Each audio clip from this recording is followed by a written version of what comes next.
this episode of Off the Script Extra. I got the real reason why we have not seen Finn Balor on WWE television and what is the proposed plan by Vince McMahon for Balor at WrestleMania. Also, Roman Reigns turning heel. There is legitimate talk about turning him heel at WrestleMania. What is WWE's stance on it, and why haven't they pulled the trigger just yet? Also, WWE's growing concern for Bill Goldberg's reaction during the last couple of episodes of Monday Night Raw. What is their stance on Goldberg going into his championship match with Brock Lesnar at WrestleMania? Also, Sasha Banks turning heel. When will we see the boss finally stick it to Bayley? Also, Nakamura. When is Shinsuke Nakamura making his main roster debut? Where does Vince McMahon want him? And what does Triple H have to say about the entire situation? All this, plus so much more, right here on Off the Script. Fill your glasses up and put your headphones in, because it's time for Off the Script.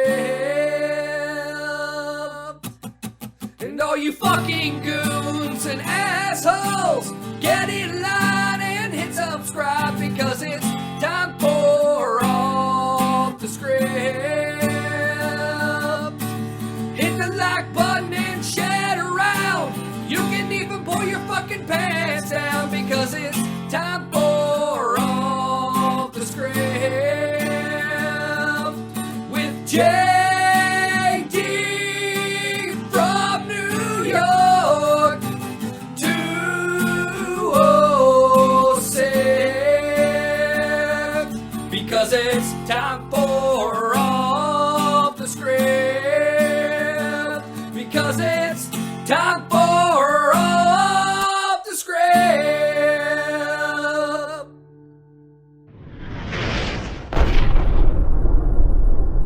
What is going on, guys? JD from New York here. Thank you so much for tuning back into the channel, Off the Script. And I got some extra content for you guys, man. We're going to go over some news on Shinsuke Nakamura, Roman Reigns, Bill Goldberg, Finn Balor, and the boss, Sasha Banks. Finally, some news broke this road to WrestleMania. It seems like nothing is breaking as far as news and speculation goes, man. It's all the same shit that we've already talked about going into WrestleMania, and I'm very fortunate I have good people looking out for me, and I got some inside stories that you guys are really going to enjoy today, right here on Off the Script. I want to thank everybody, first and foremost, for supporting the channel. Monday Night Raw review is live, SmackDown review is live, NXT review is live, WWE 2K17, Tom Cushnie versus James Falcon and CM Pulse. That's live on the channel right now as well. Make sure you guys go and check all that shit out. Links are in the annotations that you see on the video screen right in front of you. I want to thank everybody for showing love to my sponsors, man. There's 4 great ways to support this podcast, man. Number 1, patreon.com/JD from NY206. You guys are fucking unbelievable. We had over 20 patrons this past weekend, and if you guys want early access to Off the Script, if you guys want the exclusive link to my own Discord chat, and if you guys want fucking shout-outs each and every month, Patreon is the way to go, man. It costs as little as $1 to get all of that. If you guys can afford more, fantastic. But if you guys want to support the podcast monthly, patreon.com/JD from NY206. The other ways are barbershopwindow.com/off the script. 9 different Off the Script t-shirts to choose from. $19.99. They ship worldwide. That's Barbershop Window. We are an official partner with Barbershop Window on Pro Wrestling Tees. Barbershopwindow.com/off the script. Get yours today. Order immediately if you guys want to ensure delivery before WrestleMania weekend. I cannot stress that enough. Once again, that's barbershopwindow.com/off the script.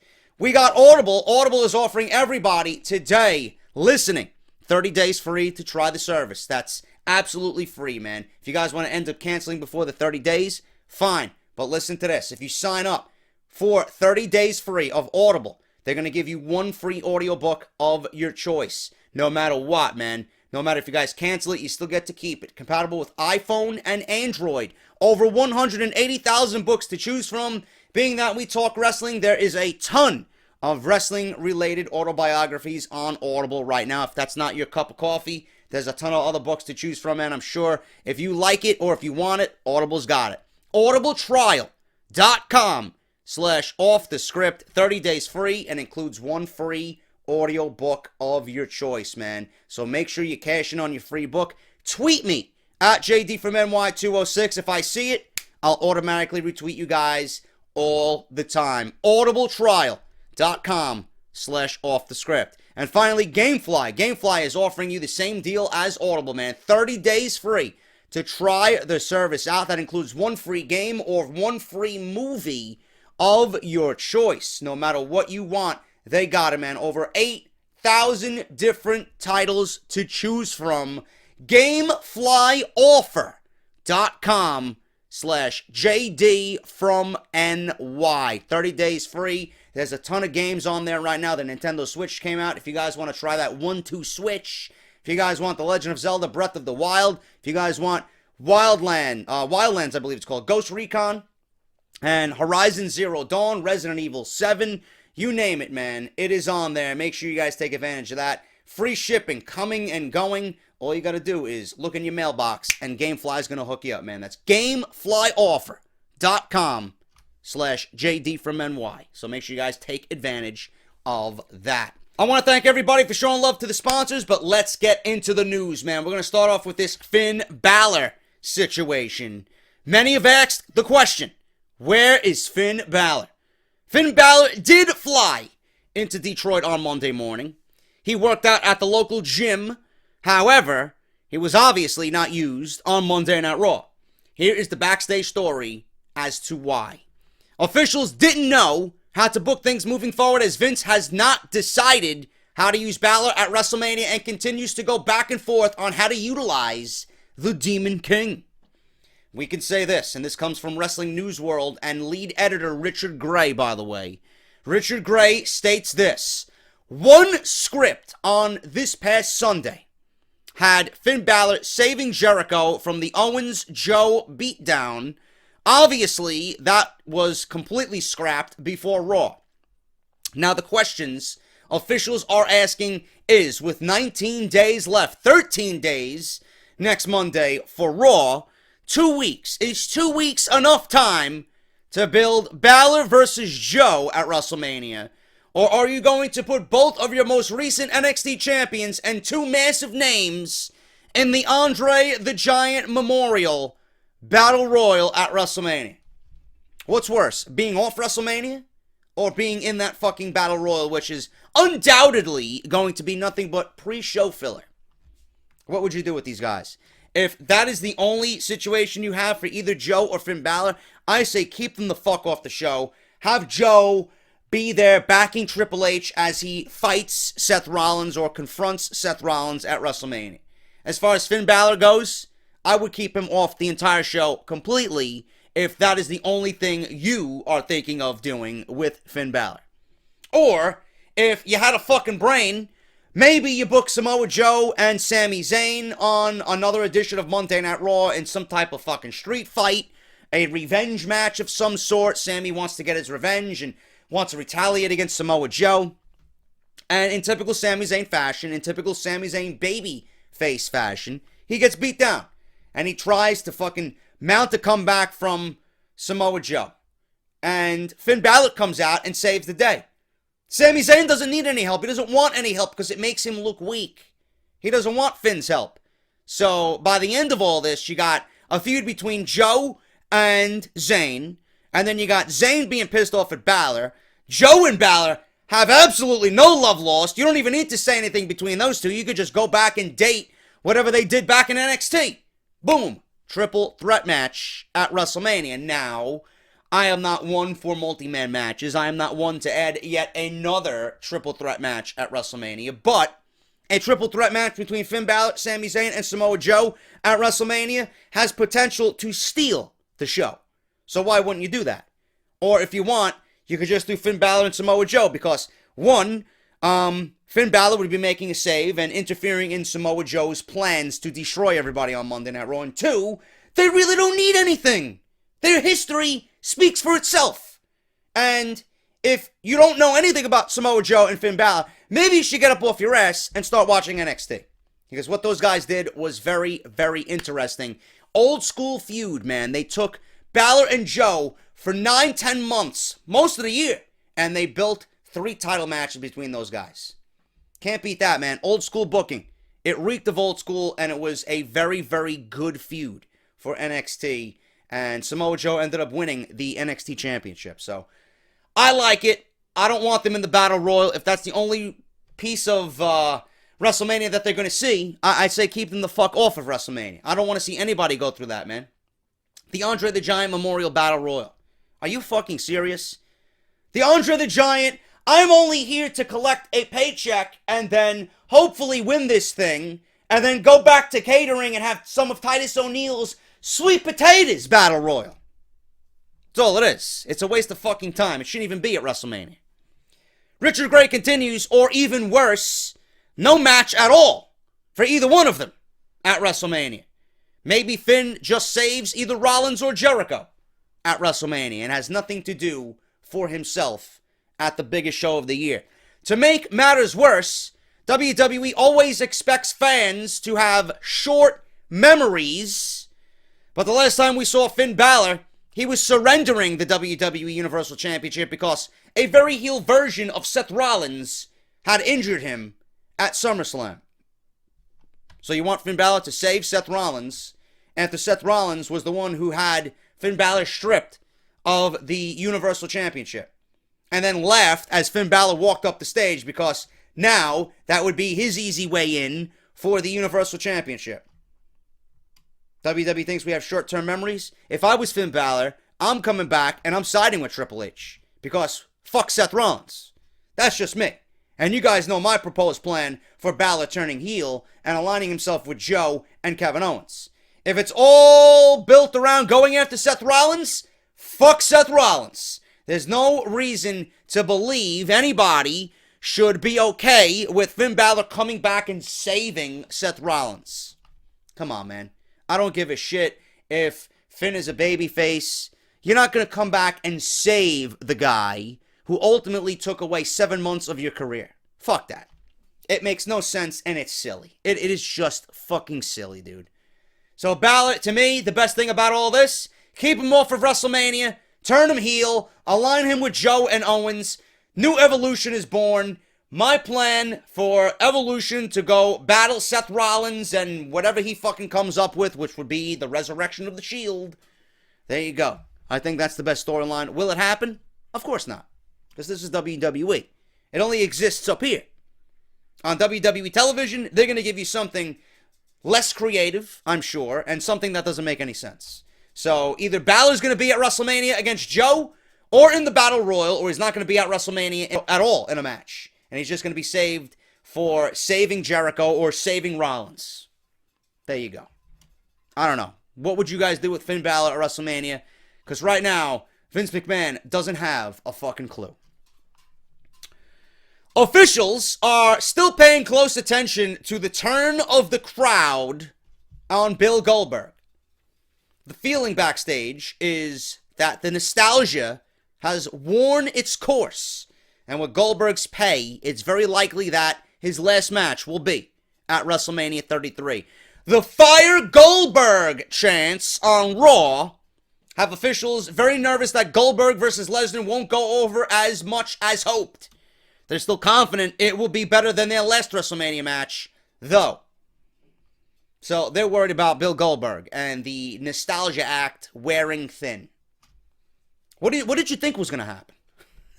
I mean, are these people out of their fucking minds? What did you think was going to happen? Now, I don't have a problem with Bill Goldberg whatsoever. I think Bill Goldberg brings a beautiful sense of legitimacy to the WWE. I'm not here to say that the WWE hasn't booked Goldberg perfectly. They're booking Goldberg perfectly. Do I like it? Of course not, because it's a nostalgic act. What did you think? If you're WWE, honestly, what did you think was going to happen? you're going to take Bill Goldberg and center him around WrestleMania as the Universal Champion. What did you think was going to happen when you had him beat someone who is very over and very respected for his in-ring work and mic skills in Kevin Owens? Someone who is incredibly over as an indie talent, someone who's big with the internet community, someone who is big with the internet marks everywhere, Kevin Owens. What did you think was going to happen when WWE had Goldberg beat him for the Universal Championship in 22 seconds? Obviously, we all knew it was coming.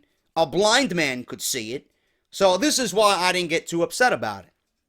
The only thing I was upset with out of the entire situation was that Kevin Owens finally started to show us the real Kevin Owens 3 weeks before this match. That's what I was pissed with. After 7 months of acting like a fucking puppet to Chris Jericho and a clown. This was a circus act. That's all it was.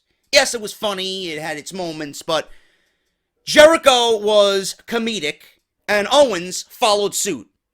Owens was not catapulted as, I am the head guy on Monday Night Raw. I am your world champion. I am here to play a comedic role alongside Chris Jericho, and that's all it was. What did WWE think by bringing Bill Goldberg into the company, having him squash Brock Lesnar and then Kevin Owens for the Universal Championship, and then on the road to WrestleMania? What did WWE think was going to happen when they go into these big cities? Because you know WWE always runs through the big cities on the road to WrestleMania in the last month. They run through Chicago, and they run through New York, and they run through Detroit, and they run through Philadelphia. All these big mark cities. What did you think was going to happen, WWE, when you go into Chicago and you got Goldberg catapulted as your Universal Champion? Of course he's going to be rained down with CM Punk chants. What did you think was going to fucking happen? What did you think was going to happen when you go into a big city like Detroit and people realize, this is not the guy I want. I would rather see Kevin Owens as the Universal Champion. He got fucked over. What did you think was going to happen, WWE, when you roll into these big cities and they start chanting, fire Goldberg, by giving him the Universal Championship? What's going to happen in Barclays Center in New York? What do you think's going to happen in Philadelphia? What do you think's going to happen at WrestleMania?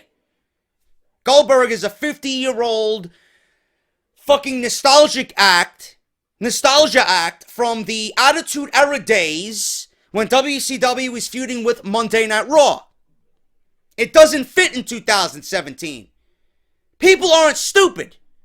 People realize that you brought Bill Goldberg in as another high-paid part-timer who hasn't done jack shit since being back to deserve being called world champion. What do you think they're gonna do? You think the fans are stupid enough to be like, oh, okay, I'm gonna buy Goldberg as champion? I can't wait. No. They're gonna see the guy who's worked his ass off all year, and then when you roll into these smart cities, they're gonna fucking give you exactly what you want. They're gonna give you exactly the feelings that they're feeling. This is why I love cities like Chicago, man. There's no fucking punches thrown. There's no bullshit there. They let you feel how everybody is feeling. If you're a wrestling fan and you're disgusted, roll into Chicago and stand in that middle of the ring, man. And they'll fucking let exactly how they're feeling be known to everybody. I love it. What did WWE expect? They thought this was going to go over very well. Oh my God, Goldberg, he's the Universal Champion. He's fighting Brock Lesnar. Can Brock Lesnar overcome this threat? Can he overcome the spear and the jackhammer? Come on, bro. You're still building this fucking facade off a goddamn failing video game and you expect me to fucking have any interest in this? I can't wait till this is fucking over. Now, Brock Lesnar being the Universal Champion sounds a lot better than Bill Goldberg being the Universal Champion. At least Brock Lesnar's on TV. Goldberg hasn't been on TV in 12 years. Now he's the Universal Champion? And he took Kevin Owens' title away? After 7 months of nothing? I understand this is what Vince McMahon wanted. I understand there was no other way to book Bill Goldberg, but did it really have to be Kevin Owens? Come on, man. I just hope Kevin Owens is compensated in the end, because that was bullshit. And Kevin Owens deserves better than that. Honestly. For those wondering, yes, there has been legitimate discussion on a full-fledged Roman Reigns heel turn at WrestleMania when he faces The Undertaker. Fingers crossed on that one. However, nothing has been decided as of this writing. That's why WWE is having Roman act like both a babyface and a heel. So there is legitimate discussion on a full-fledged Roman Reigns heel turn. I hope that WWE goes through with it and they don't get cold feet. The only way I would be okay with Roman Reigns beating The Undertaker is if there is a 100% guaranteed, no looking back, full-fledged heel run. And I mean a full run as a fucking hated villain. I don't want one of these deals where he turns heel at WrestleMania and then 3 weeks later he's turning back babyface now. Now, if you're going heel with Roman, you go all the way, bro. You fucking go to the edge of the cliff and you jump at the edge of the cliff and jump off. You don't get there and then, you know what, fuck you guys, I'm backing away. Now, you gotta go full-fledged with this guy, and that's the only way this guy's gonna ever see success. I'm telling you right now, everybody before him went through a heel run. John Cena went through a heel run. Hulk Hogan, of all fucking people, went through a heel run. Okay? Bret Hart went through a heel run. Shawn Michaels went through a heel run. The Rock went through a heel run. Stone Cold went through a heel run. The Undertaker went through a heel run. Everybody that I just mentioned is a fucking legend. A Hall of Famer. Everybody that I just mentioned is the personification of what professional wrestling is to the American people. You mean to tell me Roman Reigns is above all that? That he's got to be treated differently? You know, maybe if Roman Reigns was heel and you backed him as a heel, maybe we wouldn't shit all over him like we do every single week. Maybe we would actually enjoy it. Embrace the hate. What is the reason behind altering everything that this guy is? The people obviously want to be heard, and they want their displeasure to be heard about Roman Reigns. If there is a legitimate discussion about a full-fledged heel run, why are you altering promos to silence the crowd's voice? I don't get it. You know, and this is why I already despise this Roman Reigns Undertaker match. You're sullying and you're dumbing down the Undertaker Roman Reigns match at WrestleMania. You're not letting it breathe organically. If you let it breathe organically and you give me the full force of what the fans are wanting here and what the fans are speaking of and voicing their opinions about, maybe I would enjoy the match. But when you alter the crowd and you silence the boos and you fucking bleep out the Roman sucks chants, that's only going to make me not want to see this match, and it's only going to make me hate Roman Reigns even more. That's not right. Yeah, it's WWE's program. They could do whatever the fuck they want. But by silencing the fans, silencing the people that pay money to come into the arena and boo the fuck out of this guy? Come on, man. Let it breathe organically. Never in my life would I have seen or what I've, come to a WrestleMania and think, oh, The Undertaker's going to be at WrestleMania. He's going to be in a great match. Here we are. The Undertaker could potentially be in a great match, but you're dumbing down his segments because it involves Roman Reigns, and you don't want Roman Reigns to be perceived in a certain way, and you would rather be, having him cheered and revered by the fucking fans. What did you think was going to happen? This is the fucking essence of WrestleMania. You think he's going to be cheered over The Undertaker at WrestleMania? I mean, do you work for the WWE? These are people that own stock in the company. These are people that run the entire business. And they come off as the dumbest fucks anywhere. You have to be on some type of fucking drugs if you think this is going to do anything good for Roman Reigns as a babyface.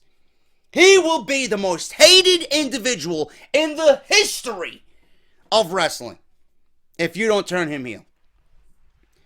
WCW, to me, did the biggest fucking thing in wrestling.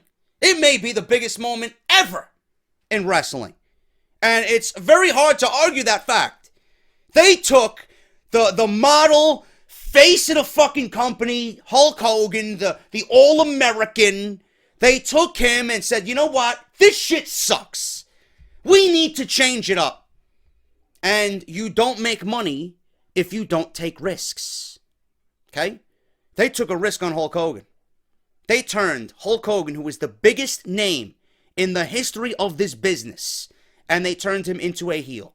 He became the most hated heel in all of professional wrestling during his time with the NWO. It made for one of the biggest moments, one of the most memorable moments in the creation of this business. And it went over and it made WCW and everybody involved more money that you could ever conceive.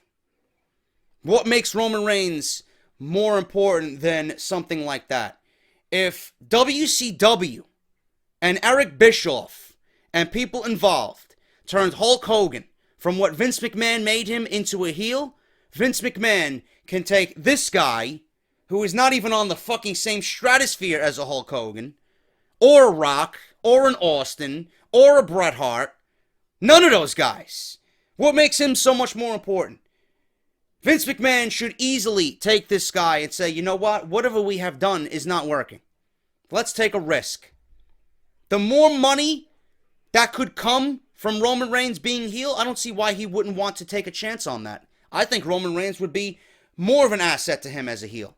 I think he would bring in more money as a heel. I think people would pay to see him get his fucking ass kicked by whatever babyface is big on Monday Night Raw or big at the time. To come see him in the arenas and in the stadiums get his ass kicked. People would pay their money to see this guy get beat. People would pay their money to see this guy and boo the living shit out of him. Because that's how much attention he would garner. He would turn his fate around completely. From most hated in a bad way to the most hated in a good way. And we already seen signs of that on Monday Night Raw. He told Shawn Michaels, well, listen, I'm happy to see you, but I didn't call you out here. I called The Undertaker. And by the way, didn't The Undertaker retire you? Yeah.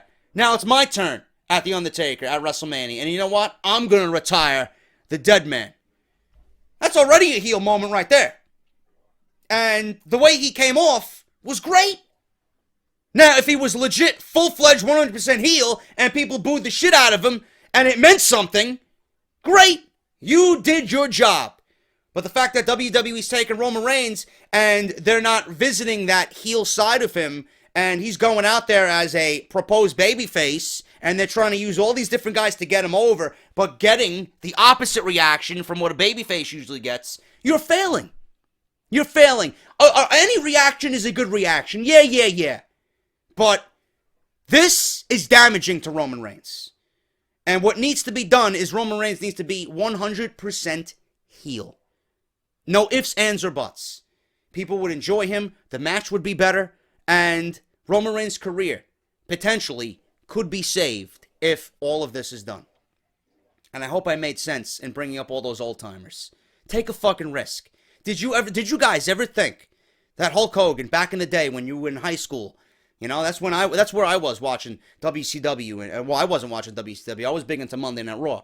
Did you ever think that you would see the real American, Hulk Hogan, you know, the red and yellow? Did you ever think that you would see Hulk Hogan as a bad guy? Back as a kid, did you ever fathom to think that Hulk Hogan can turn into a bad guy and start spray painting people on WCW Nitro? Of course not. Of course not. Take a fucking risk. Take a chance. Eric Bischoff and his book, what was the title? Controversy Creates Cash? Use that model for Roman Reigns. I guarantee you it would go over and fucking make Vince McMahon more money than he's seeing now with Roman Reigns. Guarantee it. Sasha Banks and her character is teasing a heel turn, especially the way she's been winning matches as of late on Monday Night Raw. However, with that being said, the seeds are being planted, but they are not sure if they are going to pull the trigger. Sasha Banks needs to be heel. And the way that Dana Brooke and Charlotte interacted on Monday Night Raw, they might be positioning, I hope not, because she's fucking awful, Dana Brooke as a babyface. So it would mean that Sasha could turn heel and we would have another babyface and Dana Brooke on the roster, per se. That would make Dana Brooke and Bayley, while Charlotte, Nia, and Sasha are heels. You bring in Emma, you make her a babyface. You have Emma be a fucking tough bitch, and we get evil Emma, but she's a babyface, you know? So it would be 3-3. And when Emma comes back, I honestly think it's going to bolster that roster. She is a prime talent, and she's going to do a lot for that women's division just by the presence of her being there itself. So I can't wait to see what Emma brings to the table. I'm thinking that the turn of Sasha is going to be a little bit more easier, being that if WWE wants to keep Dana Brooke on the main roster, that's the reason why they had her turn babyface on Monday Night Raw. There was chance of Dana in the crowd as she attacked Charlotte. I don't know. I don't know what this is leading to, but Sasha Banks heel is the Sasha Banks we need. Just like Kevin Owens, man. Kevin Owens was not himself when he came to the WWE. Well, he was for a little bit when he was feuding with John Cena, but this whole year with Jericho, this is not the Kevin Owens that we know. Same thing with Sasha Banks. This is not the Sasha Banks that we fell in love with in NXT. We fell in love with bitch Sasha Banks, making little kids cry down in NXT during her championship matches with Bayley. That's what I want to see. That's what we need on Monday Night Raw. They may not pull the trigger because Sasha Banks is big with the kids. She's very popular on social media, and a lot of that has to do with the reason why they're not pulling the trigger. WWE may see that as, maybe we shouldn't do this. But again, take a fucking risk. Take a risk. You can always go back to Sasha being a babyface. But for now, to freshen up the division, to freshen up Sasha Banks, it's needed.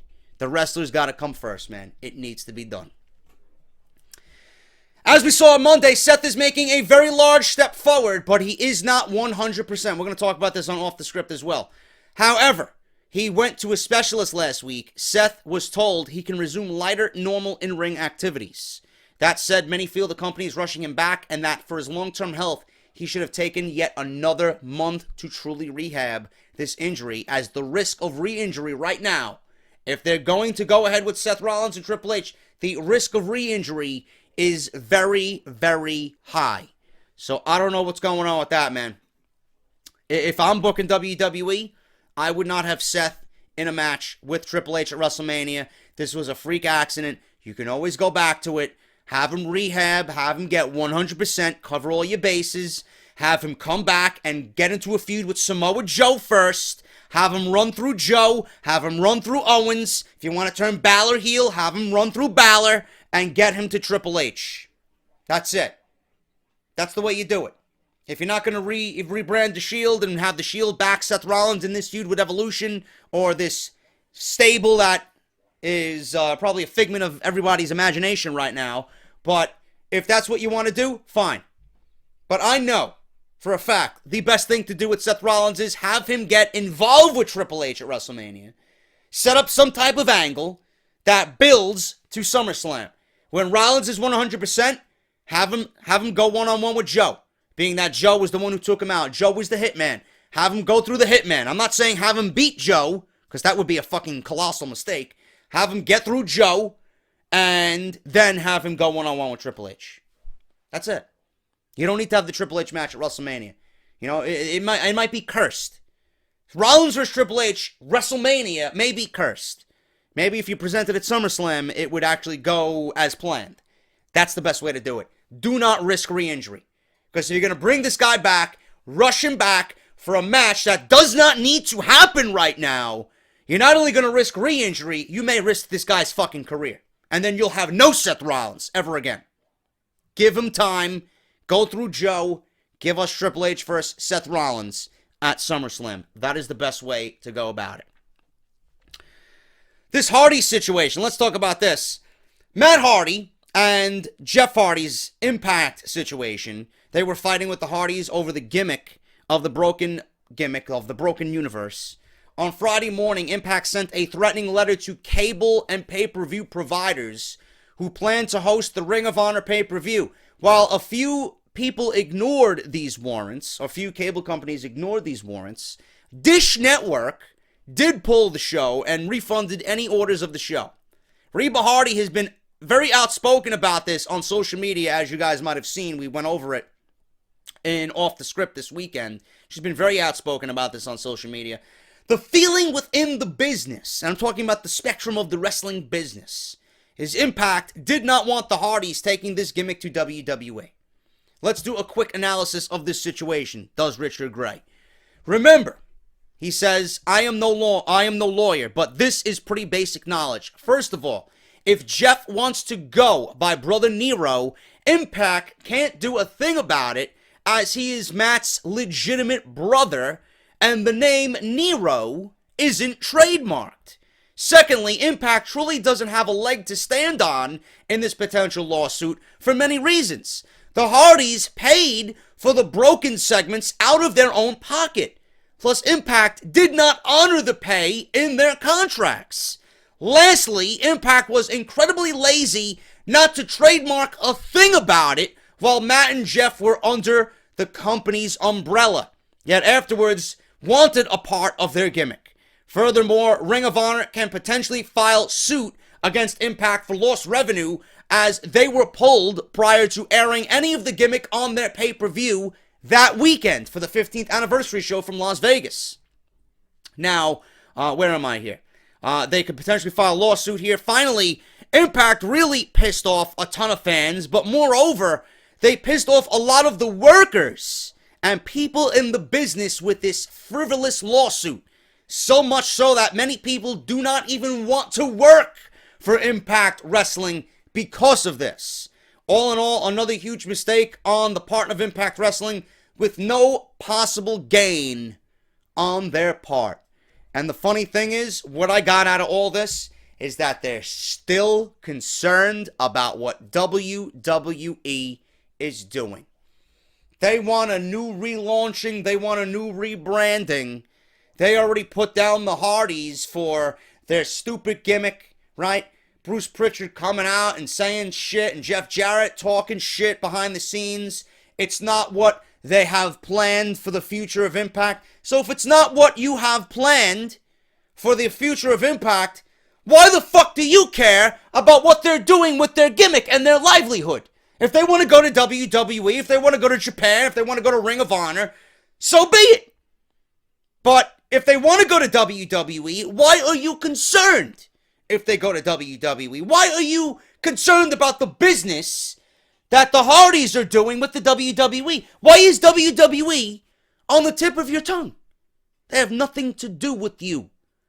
Impact Wrestling, everything that they do revolves around what the WWE is doing. Or what is the WWE going to do with this talent? Or, you know, who's a free agent from WWE? They look to bring in all the fucking, the second-rate guys that didn't cut it over there. They're always concerned about WWE. They're their own company. The reason why they haven't succeeded is because they always wanted to be WWE light. And they're still not succeeding. The ratings are still as low as ever. They brought in Alberto Del Rio, who was a lost WWE talent. Talented as fuck, but he's obviously not a guy that's going to anchor that company as world champion. So what is the point? What is the point of letting the Hardys go through all this bullshit when I just read everything about their lawsuit? They didn't trademark anything. You know, they had nothing written in their clauses about the broken gimmick while they were under contract with Impact Wrestling. The Hardys funded all the broken stuff out of their own pocket. They filmed from the fucking Hardy compound. Now Impact wants to fucking, oh, I own it, we own it, because they don't want them to go to WWE. Why? Why? You had nothing to do with Broken Matt Hardy and Brother Nero. You only gave them a platform to get their gimmick and their universe out there to the general public. You know, Dave Lagana and Billy Corgan and all these other people, you know, they might have had a hand in helping, but this was the brainchild of Matt Hardy. Now, Matt Hardy's not the one, to me anyway, from what I know about him, to let these people go unnoticed. He's always going to give due diligence to people who have helped him get to this point. But those people aren't even with Impact Wrestling anymore. So who the fuck cares? Who cares? Lagana's not with Impact anymore. Dave Lagana, right? Billy Corgan's no longer with Impact. So what the fuck are you complaining about? I don't get Impact, man. They're a bunch of fucking retards over there. Worry about what you gotta do to make your company successful. Move the needle. Right now, you're not moving the needle. You're spending so much of your resources and so much energy preventing the Hardys to go to WWE, and it's not working. Worry about your talent. Worry about the potential losses that you could see to your company because of your behavior. Worry about what you have to do at Universal Studios. If not, shut the fuck up. Because Impact really has made themselves look like fools for this entire broken Matt Hardy situation. Finally, guys, we're going to end with this. Shinsuke Nakamura, as of right now, WWE is figuring out another main roster idea for Shinsuke Nakamura. Nakamura is slated to be called up shortly after WrestleMania, and there have been a bit of internal issues going on right now with Vince McMahon and Triple H. A tug of war internally, I should say. Vince McMahon is very high. I'm surprised to read this. Vince McMahon is very high on Nakamura and wants him on Raw. He feels if the company has big plans for someone being called up, they need to be established on the top brand and can always be drafted to SmackDown later on. On the other hand, Triple H really wants Nakamura on SmackDown. There have been a couple of tense discussions about Nakamura between Vince and Triple H, about Nakamura with other writers present. SmackDown is the brand Triple H has more control over, and he has more faith in himself to protect Nakamura than Vince might be inclined to on Raw if Nakamura doesn't click right off the bat for whatever reason. Triple H pushed hard for Samoa Joe to debut on SmackDown for this very reason, but Vince won out and the plan was changed to Joe being on Raw. Having missed out on Joe, Triple H is lobbying harder for SmackDown to get Nakamura. Triple H also knows Vince wants AJ Styles in the next draft to have him drafted to Monday Night Raw without knowing who SmackDown would be getting to fill that spot. And with Triple H trying to position SmackDown as the more in-ring quality show, he views Nakamura as a safety net to maintain that credibility for the brand. Listen, Monday Night Raw has Joe, Monday Night Raw has Finn Balor, okay? Yes, AJ Styles is very important to SmackDown. I would not even move AJ Styles to Monday Night Raw. I would not. I would shift other aspects. I would worry about the women's divisions and the tag team divisions and make sure that's right, because those are your two weakest links as far as both shows go. Going to be perfectly honest with you. The mid-card, it could use work, but WWE has talent there. They just don't utilize them. The main events on both shows, I'm liking right now. You add Nakamura to SmackDown. You add someone else to Monday Night Raw. Balor's coming back. I think you're good to go for the next year, man. I really do think so. You got Joe on Monday Night Raw. You will be fine as far as main events go. Nakamura on Monday Night Raw. I am glad Triple H feels the same way that we all do. He wants to protect Nakamura from Monday Night Raw. What if Nakamura is not presented in the way that Triple H has presented Nakamura to us in NXT? He doesn't trust Kevin Dunn. He doesn't trust the writers on Monday Night Raw. He doesn't trust Vince McMahon. And I don't blame him. I don't think Vince McMahon is going to do good by Nakamura on Monday Night Raw. I don't.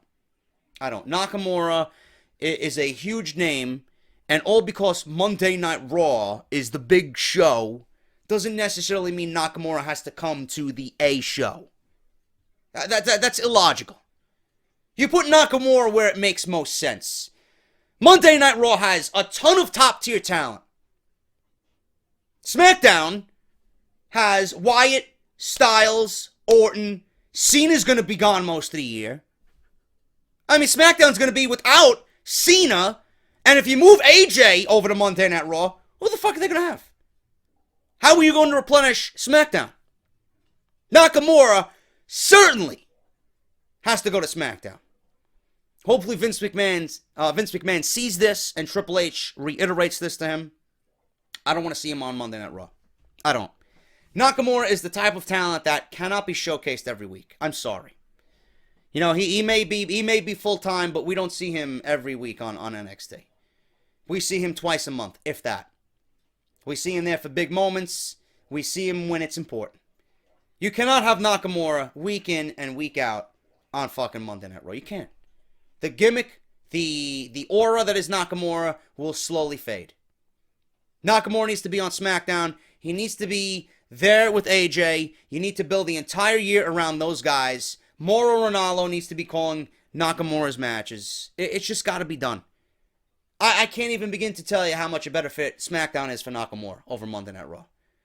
Monday Night Raw has literally most of the company's top talent. Give him to SmackDown. Don't shaft SmackDown. You want to consider Monday Night Raw the A show? Fine. But you gotta sit down and realize SmackDown, outside of the last 3 weeks, have put on the best main roster shows between Raw and SmackDown. That needs to be addressed. That needs to be taken care of. Coming out of the draft, Raw won. Everybody put SmackDown down. Everybody cast SmackDown away as, this show's going to suck. They got nobody. This show isn't going to perform with the roster that they were given. You add Nakamura to that, I can't even begin to tell you how that drastically changes. You add Nakamura and the Revival to SmackDown, we got a show that's better all around in every fucking way, shape, or form than Monday Night Raw. Easy. Nakamura's got to go to SmackDown. Anyway, guys, that is Off the Script Extra. A ton of shit. Hope you guys enjoyed it. Let me know. Hit that thumbs up if you did enjoy it. Check out all the other videos in the annotation that you see in that top right corner right there. It'll drop you down to all the videos you might have missed this week. And I'll see you guys tomorrow, as always, for Off the Script, episode 161, part number 1 for Friday, man. You guys know Friday is episode, sub-stories, might have an unboxing. You guys know the deal, man. Can't wait to see you guys there. Follow me on Twitter at JD206. Subscribe to the YouTube channel if you have not done so already. We are dangerously close to 75,000 subscribers. Once again, I'm JD, and I'll see you guys tomorrow for Off the Script 161. Talk to you later.